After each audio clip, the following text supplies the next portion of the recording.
Selamat berjumpa lagi teman-teman di channel Cak Motivator, dan untuk kesempatan kali ini saya akan menyampaikan informasi tentang kepribadian manusia.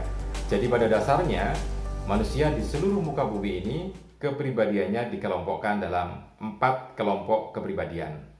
Jadi yang pertama dominance, kemudian yang kedua influence, kemudian yang ketiga steadiness, yang keempat compliant. Jadi ada 4 kepribadian. Mungkin Anda agak sedikit bingung ya, 4 namanya juga aneh-aneh gitu ya.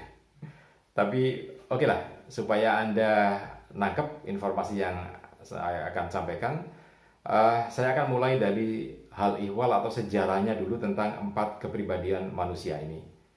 Jadi pada zaman dahulu gitu ya, kalau menurut televisi kan gitu ya, kalau bercerita tentang zaman dahulu. Jadi di tahun 400 sebelum Masehi itu sebetulnya manusia sudah mengelompokkan ada 4 kepribadian. Jadi 4 kepribadian manusia saat itu dikelompokkan dalam 4 hal, yaitu kepribadian api, kepribadian air, kepribadian angin, dan kepribadian tanah. Jadi ada 4 unsur: api, angin, air, dan tanah. Kayak itu ya, Avatar. Jadi ada pengendali api, ada pengendali angin, ada pengendali air, ada pengendali tanah gitu ya. Ya seperti itu. Dan pendapat manusia saat itu, kepribadian manusia bukan dari dalam, tetapi dipengaruhi oleh faktor eksternal atau faktor luar, sehingga muncul api, angin, air, dan tanah. Nah, kepribadian semacam itu atau ilmu semacam itu dipakai selama 800 tahun ya. Jadi tepatnya tahun 400 Masehi. Jadi awalnya 400 sebelum Masehi, kemudian sampai tahun 400 Masehi, ilmu ini berubah. Jadi seorang filsuf dari Yunani, Hippocrates, menyatakan bahwa kepribadian manusia itu dari dalam diri manusia sendiri, sehingga dibagi dalam 4 kelompok. Tetap 4 kelompok, yang namanya adalah koleris, kemudian sanguin, yang ketiga melankolis, seperti saya ini ya, melankolis. Melankolis yang ketiga, kemudian yang keempat plekmatis. Jadi ada 4 kepribadian. Bedanya kalau 400 tahun sebelum Masehi itu kepribadian dipengaruhi oleh faktor eksternal atau faktor luar, maka di tahun 400 Masehi kepribadian itu dari dalam diri manusia itu sendiri. Dan ilmu ini bertahan sampai pada tahun 1921 muncullah ada ilmu yang mengkategorikan kepribadian manusia itu dalam 16 kategori. Cukup banyak ya. Termasuk diantaranya ada introvert, ada extrovert, ada intuisi, ada macam-macam gitu ya. Ada 16. Nah, itu di tahun 1921. Kemudian di tahun 1928 seorang psikolog, William Moulton Marston, ini memunculkan satu ilmu kepribadian. Tetap ada 4, yang namanya seperti saya sampaikan di awal tadi, ada dominance, ada influence, ada steadiness, ada compliant. Nah, ini penting untuk Anda ketahui, karena nanti akan saya sampaikan juga. Kalau Anda masuk di kategori dominance, apa yang harus dilakukan? Kalau Anda masuk kategori influence, apa yang harus dilakukan? Demikian juga kalau Anda masuk kategori steadiness atau compliant, apa sih yang harus dilakukan untuk kemajuan atau perbaikan diri? Karena itu simak terus ya, jangan di skip. Oke, kita masuk satu persatu. Sekarang yang pertama, seperti daftar 5, pertama gitu ya. Yang pertama ini adalah dominance. Apa yang dimaksud dengan kepribadian dominance ini? Yaitu kepribadian yang menunjukkan pada diri seseorang punya sifat-sifat sebagai berikut. Jadi yang pertama, sifatnya adalah orang yang punya ambisius cukup tinggi. Jadi orang yang dominans itu ambisiusnya cukup tinggi ya, sangat ambisius gitu ya. Sangat ingin sesuatu gitu. Nah, kemudian sifat yang berikutnya, kerjanya cepat. Jadi orang dominans itu kerjanya cepat, nggak mau berlambat-lambat, pengennya cepat selesai gitu ya. Kerjanya sangat cepat sekali. Kemudian yang berikutnya, kebiasaan orang yang punya sifat dominans ini adalah mengerjakan pekerjaan atau banyak hal dalam satu waktu yang sama. Jadi misalkan begini, dia punya proyek 1, proyek 2, proyek 3, sampai proyek 10 gitu ya. Dikerjakan sama-sama. Nanti bisa jadi ambruk bareng-bareng, nggak ada yang berhasil. Kejadian seperti itu juga dalam dunia nyata, orang yang punya sifat dominans. Nah, kemudian ada hal yang berikutnya yang dimiliki oleh orang yang punya kepribadian dominans ini adalah ingin mendominasi. Namanya saja dominans ya, ingin mendominasi. Sehingga kalau ada satu kelompok yang belum ada pemimpinnya, belum ada yang mengarahkan, maka orang ini akan mengambil inisiatif untuk memimpin. Jadi bukan mengambil alih pimpinan, tetapi mengambil inisiatif untuk memimpin. Karena memang sukanya jadi pemimpin, orang yang punya sifat atau punya kepribadian dominan ini ya. Nah itu hal-hal yang positif. Tapi ada hal yang negatif. Banyak orang yang di sekitarnya ini justru malah nggak suka dekat-dekat dengan orang dominan. Kenapa tidak suka? Karena namanya saja orang dominan, ingin mendominasi teman-temannya gitu ya. Ingin memerintah teman-temannya. Jadi sukanya menguasai. Kadang-kadang jadi bosi, seperti bos gitu ya. Suka merintah, suka mengatur-ngatur gitu. Namanya orang dominan, seperti itu. Nah itu makanya kenapa kemudian banyak orang yang nggak mau dekat-dekat dengan orang dominan. Nanti takut diperintah-perintah gitu ya. Nah itu sifat negatifnya. Tapi sampai di sini mungkin Anda sudah mulai merasa siapa yang masuk dalam kategori dominans. Mungkin di antara Anda ada yang, oh saya banget gitu ya. Nggak apa-apa, dipegang dulu bahwa Anda termasuk dalam kategori dominans. Sekarang kita yang kedua. Yang kedua ini influence. Jadi influence ini persis dalam pengertiannya suka mempengaruhi orang lainnya. Namanya juga influence ya, jadi berpengaruh, suka mempengaruhi orang-orang yang lainnya. Nah, ciri-cirinya dari orang yang influence ini suka berbicara. Jadi dia suka berbicara dan pandai berbicara. Suka berbicara dan pandai berbicara. Kemudian orangnya periang atau selalu ceria. Meskipun dia sedih, tapi nampak di luar dia sangat ceria gitu ya. Banyak teman-temannya, suka bergaul, pandai bergaul gitu ya. Orangnya easy going, easy go, easy come gitu ya. Gampang datang, gampang pergi, tiba-tiba datang, tiba-tiba pergi, menghilang gitu ya. Nah itu orang-orang yang punya sifat influence.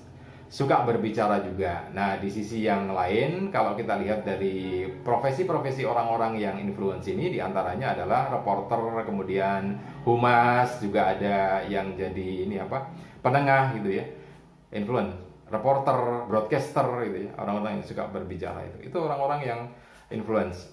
Nah, karena orang-orang ini suka berbicara, maka ada hal yang negatifnya. Meskipun hal positifnya adalah orang ini suka menghibur temannya, nggak mau teman-temannya sedih, dia akan mencoba menghibur supaya teman-temannya bergembira gitu ya. Nah, ada hal yang negatif karena orang ini suka berbicara, maka sangat rentan sekali orang ini melukai perasaan teman-temannya tanpa sadar gitu ya, bukan sengaja, tapi tanpa sadar perkataannya itu melukai hati teman-temannya. Ya logis saja, karena ketika seseorang itu banyak berbicara tentu akan banyak potensi untuk melukai teman-temannya. Nah sampai di sini mungkin ada di antara Anda yang masuk dalam kategori influence. Oke, sekarang kita masuk yang berikutnya, ketiga. Yang ketiga ini adalah steadiness. Jadi orang steadiness ini adalah orang yang punya empati yang cukup tinggi. Kemudian suka menolong orang-orang yang lainnya, suka menjadi penengah gitu ya. Orang ini steadiness, jadi tidak antusias, tidak terlalu ambisius seperti orang dominance. Orangnya nyantai, sabar juga gitu ya. Dan tadi suka menolong, menjadi penengah untuk permasalahan-permasalahan yang ada di masyarakat, dia sangat suka gitu ya. Orang-orang ini biasanya menempati posisi HRD, pengembang sumber daya manusia, Human Resources Development. Jadi tempat-tempat yang seperti itu, mereka akan sangat cocok gitu ya. Nah, hal negatifnya adalah orang semacam ini kalau tertekan, biasanya akan mundur. Orang yang semacam ini kalau mendapat tekanan cukup tinggi, biasanya akan mundur. Daripada saya ribut, mending saya mengundurkan diri. Nah, itu orang-orang yang di steadiness, cocoknya di HRD seperti itu ya. Oke, kemudian kita yang keempat, yaitu compliant. Jadi compliant ini adalah orang yang punya sifat ingin perfeksionis, jadi semuanya harus sempurna gitu ya. Kalau mengerjakan pekerjaan sangat teliti betul, kemudian harus dikerjakan dengan sempurna, nggak mau yang tanggung-tanggung. Nah, orang semacam ini biasanya berada pada posisi seorang peneliti di laboratorium, seorang akuntan gitu ya, seorang bagian produksi, sukanya yang jelimet gitu ya, tetapi dikerjakan dengan teliti dan benar, nggak mau kalau nggak sempurna. Nah, itu orang compliant. Nah, sisi negatif orang compliant ini adalah sulit untuk dikritik. Jadi biasanya akan sangat sulit untuk dikritik, karena begitu dikritik dia akan merasa sangat terluka dan diem.